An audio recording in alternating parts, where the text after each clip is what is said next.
Thank you. Thanks. I'm here to talk about mountain climbing, and specifically climbing from pain to passion. And I'm sorry in advance because there's no TEDx event that's complete without harrowing stories and epic pictures of climbing Mount Everest. And I'm sorry because those won't be coming from me today.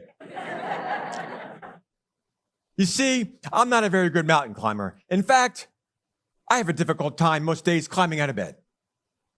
I'm also missing one of the most basic introductory skills you need to get high up on a mountain. That's the ability to just rub in sunscreen. Despite my lack of technical ability and logging time in the death zone, I still consider myself a successful mountain climber. And not just because I've summited Mount Rainier several times, which is one of the more difficult technical climbs in the lower 48, but the lessons that I learned while I was up there, I applied to my life back at sea level to help make me more successful and help me go from a life of pain to a life of passion. So I want to share those lessons with you today. In that inevitable moment that we all realize that life does become painful once again. But before I share those lessons, I need to give you my backstory because every climber has a backstory. The woman on the upper left is my mother, Brana. She died when I was a year old. She was 25, leaving behind my father, a widower, with 2 kids in diapers.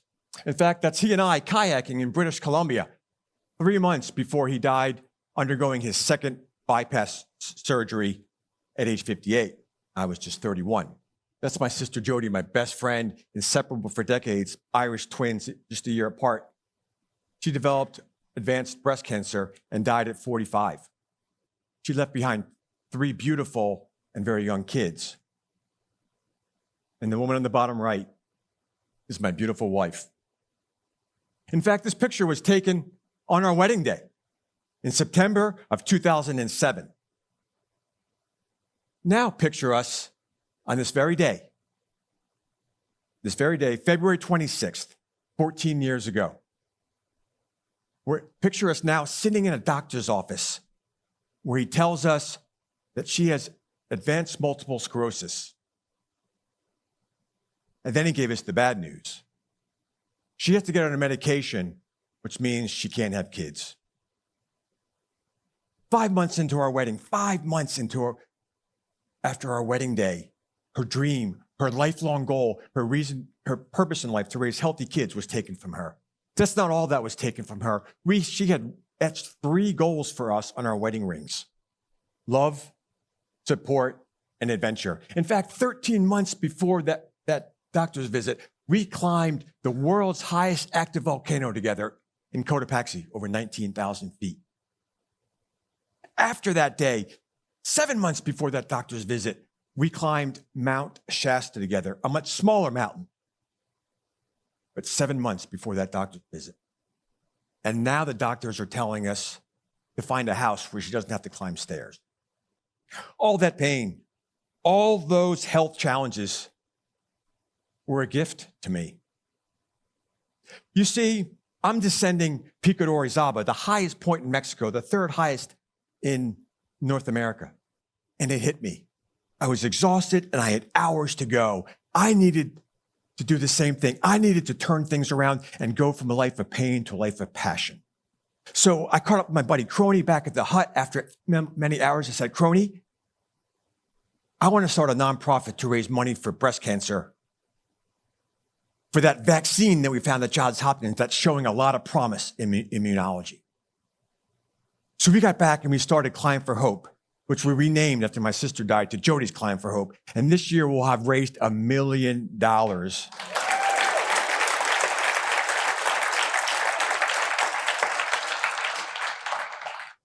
And after all those years, we didn't just raise money. We were one very small piece of that immunology that is now in the market. And the third thing that I got were the lessons that I learned. And I want to share those with you. Carry a flag.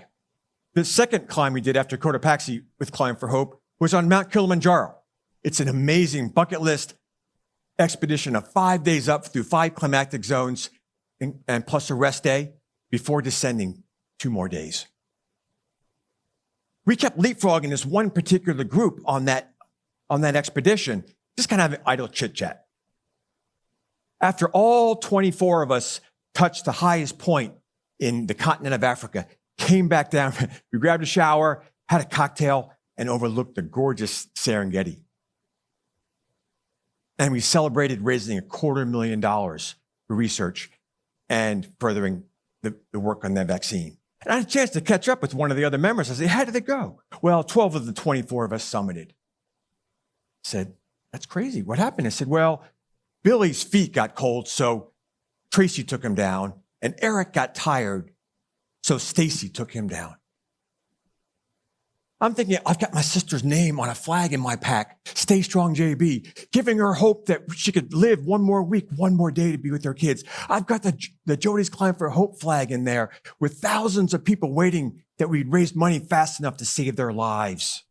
We had names of survivors written in our packs that we promised to get their names to the summit. We had names of loved ones we had written and carried their spirit and flag to the summit. We had thank you flags to the thousands of donors that helped us raise money. Before we went out in that dark, cold night, I told them that my sister was nauseous every day for 5 years. We could deal with vomiting from altitude sickness for 18. My wife carries a figurative pack on her back every single day with fatigue. We can do it for 18 hours. And that taught me. That night, that taught me was that the value of the carrying a flag, the value of a purpose, the value of having a mission.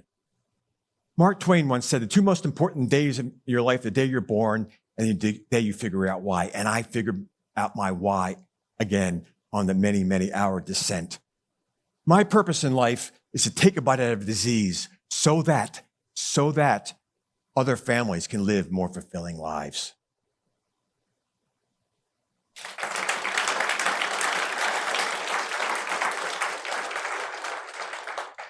I'm rereading Man's Search for Meaning, the book about how the author survived the Holocaust. And he reminded me of the quote from Nietzsche, which is in the book, he who has a why to live can bear almost any how. And I paraphrase that to, when your why is big enough, you can overcome any how.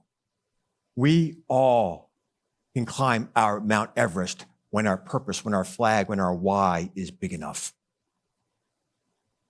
And after every loved one got sick, after every terrible setback, have a health challenge, my why got bigger and bigger. And so when we were climbing our 3rd expedition in Iceland, climbing the highest mountain in Iceland, I discovered a product called Skier. Much to the chagrin of my wife, I came back and I quit my day job. And I decided to use the Skier that we found over there to make the first organic protein smoothie with no added sugar. So we kept people healthy by giving them a high protein organic drink with no sugar. And then we also raised money for diseases that we couldn't prevent. Monday became my favorite day of the week. I got back to my desk, helping people live more fulfilling lives by taking a bite out of disease.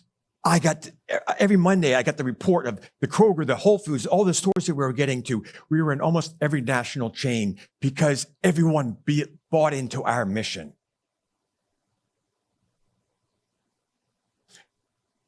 Carrying a flag helped me go from pain to passion.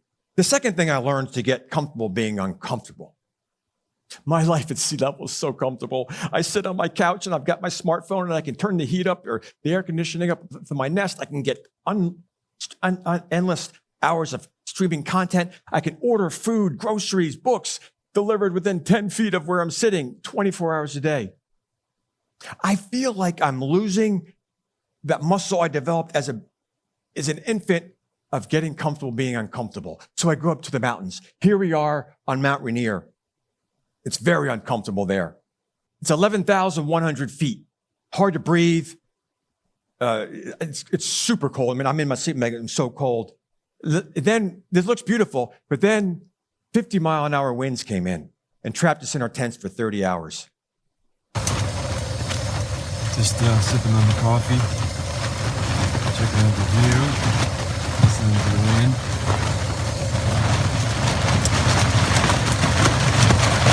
We heard all night last night. There, now we got it.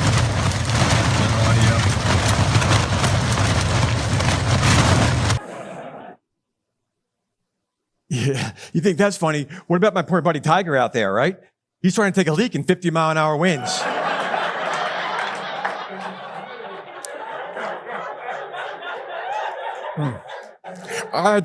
The joke's on me. I had to sleep next to him. Imagine having to go number 2.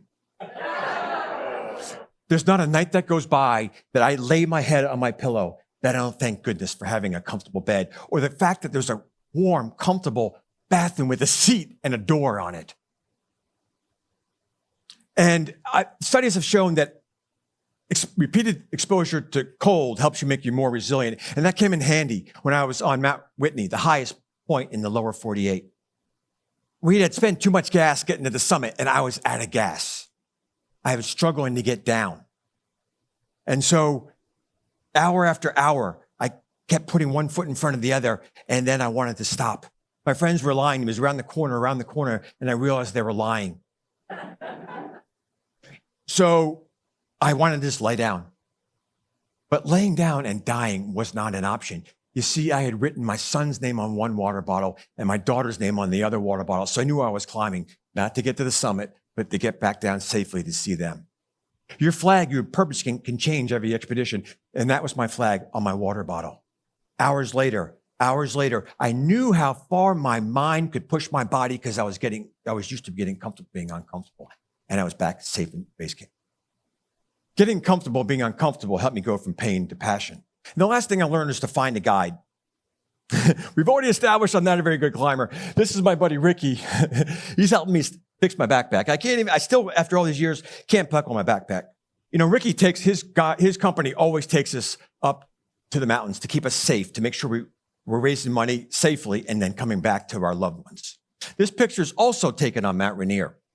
You see the crevasse that's hundreds of feet deep. If you fall in it, it's not a rescue. It's a recovery.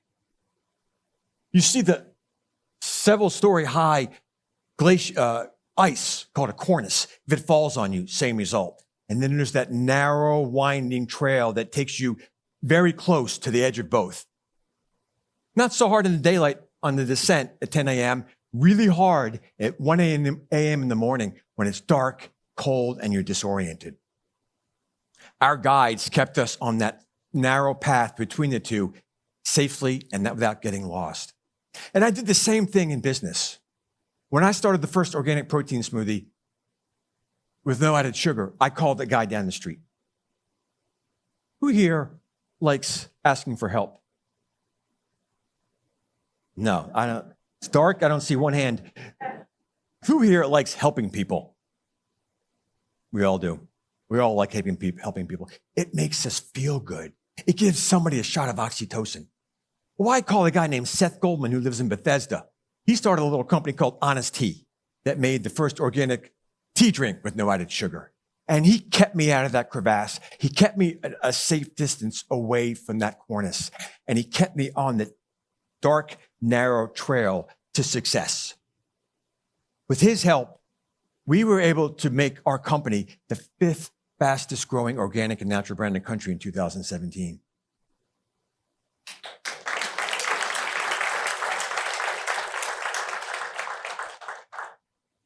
We were in every major supermarket across the country because I found a guide. Seth Goldman, and Ricky are two of the people that helped me go from pain to passion.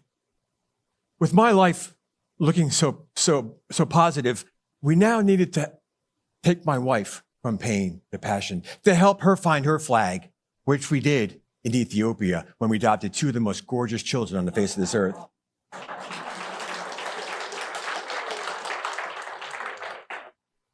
And now she lives her mission every single day, which was to help raise mentally healthy kids, which is all her. I, on the other hand, struggle. I work hard, but I'm still not a very good black father. There are a lot of things that I'm not getting. I don't understand all these things. Because of the for-profit company, I knew people at the Baltimore Ravens. I got to be friends with this guy named Carl Davis, a defensive lineman for the Baltimore Ravens. I called him up. I said, can you help me mentor my black son? And then I gave this 6'6", 320-pound guy a shot of oxytocin. I'm not sure who got the biggest shot of oxytocin, me, Carl, or my son. 14 years ago today, February 26, 2008, we're sitting in that doctor's office in the waiting room just before we knew the inevitable diagnosis. And we got an email on our phone saying, "Congratulations, Mr. Buerger, your puppy's been born." And then we went to see the doctor. We got home that night and we cried and cried and cried ourselves to sleep. And the next morning we woke up and we named this, what would inevitably be a 140-pound drooly bull mastiff. We named him Mount Shasta. The last mountain that Jennifer and I were able to climb together, and his initials were MS, because damn it, MS was going to be something positive in our lives.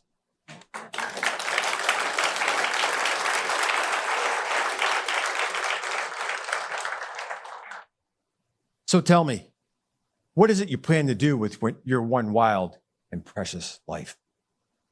I want to wish you all good luck on your expeditions through life, and may you go from pain to passion.